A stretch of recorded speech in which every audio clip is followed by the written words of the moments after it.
Hoje nós vamos de A Vida e os Jogos, de Mikhail Tal.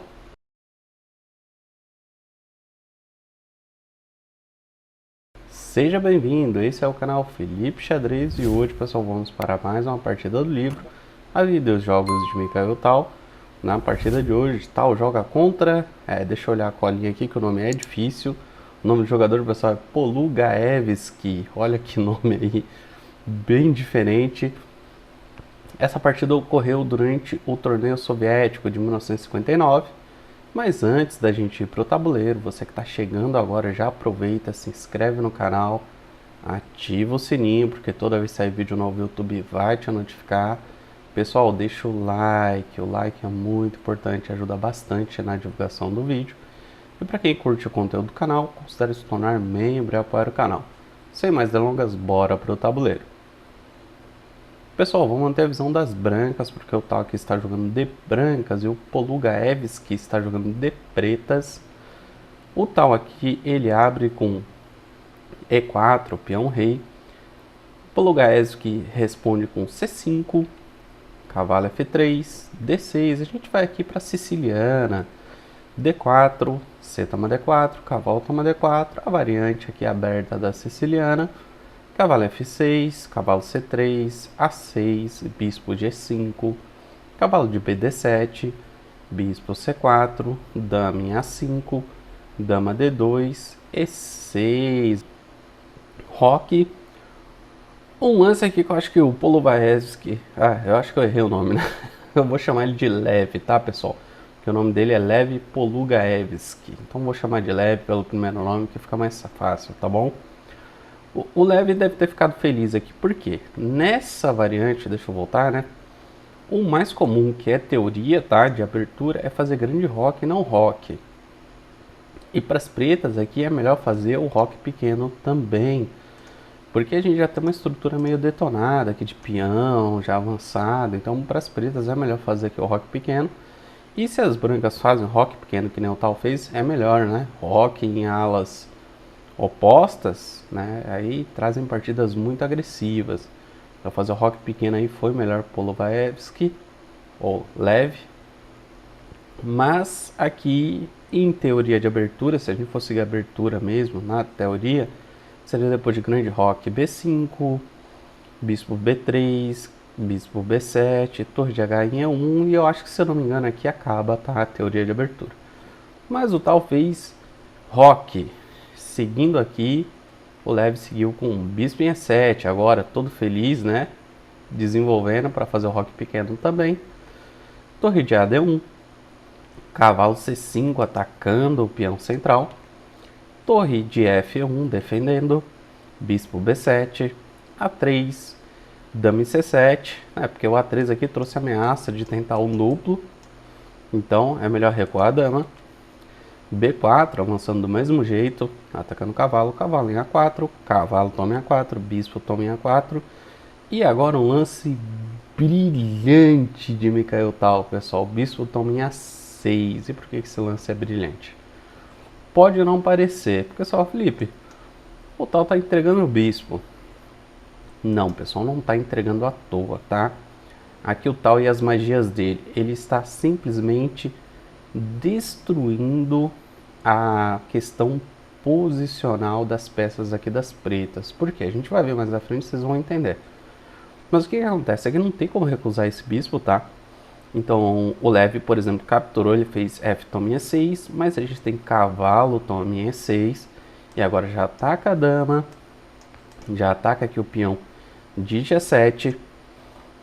Dama toma em C2, então o Lev sabe que vai cair um peão, então ele pelo menos tenta recapturar um peão aqui para manter a vantagem de peões.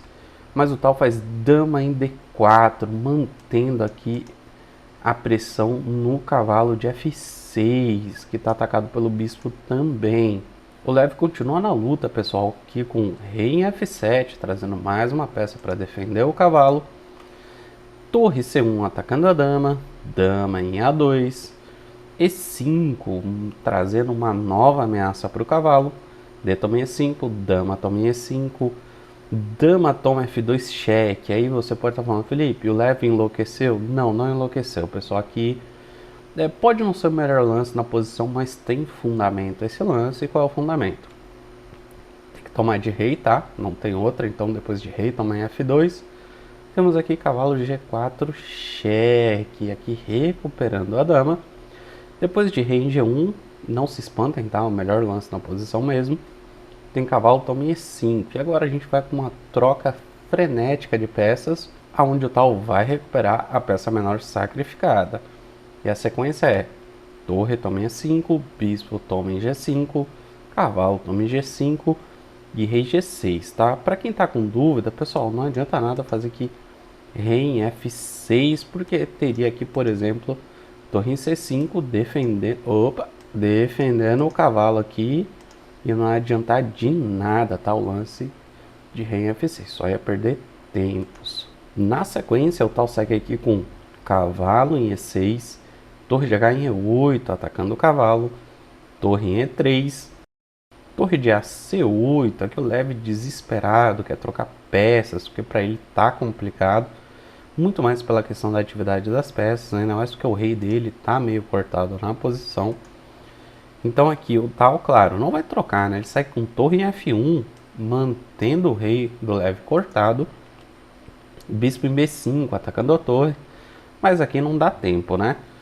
Torre em G3, cheque, jogando o rei ainda mais para o canto, então rei em H6, e agora sim, cavalo toma em G7, capturando um peão e saindo do ataque da torre, contra-atacando a mesma. O leve segue com torre em F8, desesperado, ele quer trocar peças. Torre em E1, aqui o tal não troca. Torre em F6, aqui tentando trazer uma defesa adicional na posição. H3 é um lance muito legal aqui pelo tal, porque o tal quer tirar a torre da fileira do fundo aqui de E, mas ele não pode fazer isso sem dar uma casa de escape, de fuga para o rei. Sendo que o leve já está cortando o rei dele da coluna F, então ele tem que dar uma casa de fuga para o rei, porque ele quer deixar livre a torre de E para jogar. Então por isso que ele faz aqui H3. Torre em C2, o leve aqui traz mais pressão na posição, mas aqui, pessoal, tal vai para cima com tudo, é isso mesmo. Primeiro com torre em E4, um lance aqui que exclama. E esse aqui eu diria até como brilhante, porque aqui a gente já está ameaçando mate, tá? Se por exemplo aqui o leve for ganancioso, materialista, e fizer aqui torre em A2 para bater no peão de A3, vai tomar torre aqui em H4, mate, tá? Aqui não tem para onde correr, não tem como bloquear, enfim, é mate. Então o leve, percebendo isso, ele faz torre em C4, ele quer trocar essas torres, porque ele tá vendo que ele tá numa posição muito difícil. O tal sai com torre E5, renovando a ameaça, porque agora a ameaça é torre em H5, defendida pelo cavalo, mate. Torre C1 cheque, aqui o leve tenta ganhar um tempo. Depois de rei em H2, aqui sim, leve abandona, pessoal, isso mesmo, ele abandona a partida, porque para ele aqui não tem como continuar, tá? Aqui realmente acabou, não tem como, tá? Uma possível continuação nessa linha aqui, para ficar mais ilustrado, seria, por exemplo, torre em G6, depois de cavalo em F5 cheque, a torre em G6 para tentar trocar as peças, né? Rei em H5, cavalo em E7 cheque, rei em H6, cavalo toma G6, H toma G6, e aqui já tá claro, né? Já perdeu mais uma qualidade na posição, já tem duas torres aqui agindo de forma pesada contra o rei das pretas, não tem como continuar, tá, pessoal? Aqui acabou mesmo, tá?